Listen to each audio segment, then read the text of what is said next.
The challenge for us this last year has been, how do you how do you do it globally, and how do you do it without the traditional mechanisms or processes that funders typically use, namely applications? And so we did that a number of different ways. We started by asking the nominators to give us information about their nominees and to tell us why they've nominated someone.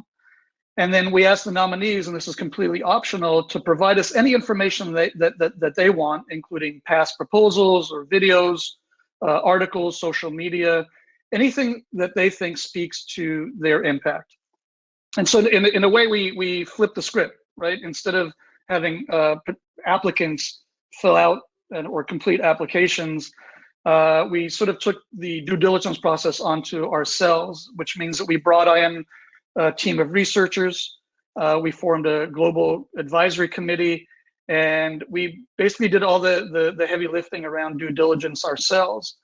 And what we've found in the process is that we were able to collect about 50 data points on each of the organizations that we were reviewing without actually having them complete an application. So this was a radically different approach for us.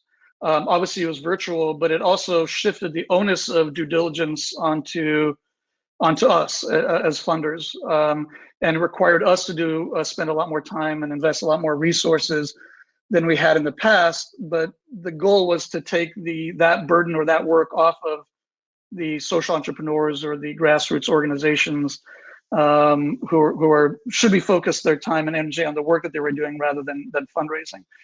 And so over the last year, we've now done this with hundreds of social entrepreneurs in over 40 countries who have participated.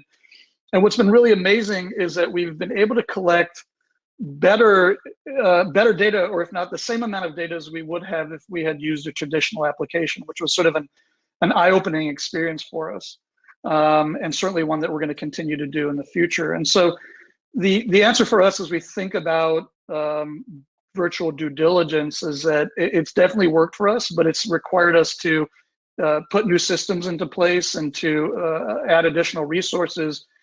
And most importantly, it's required us to kind of really reimagine how we think about funding more broadly, which means that we really leaned into a values-based or a trust-based funding model, which means that we've really intentionally changed the way the due diligence process works with the goal of making it more inclusive, more equitable, and more accessible.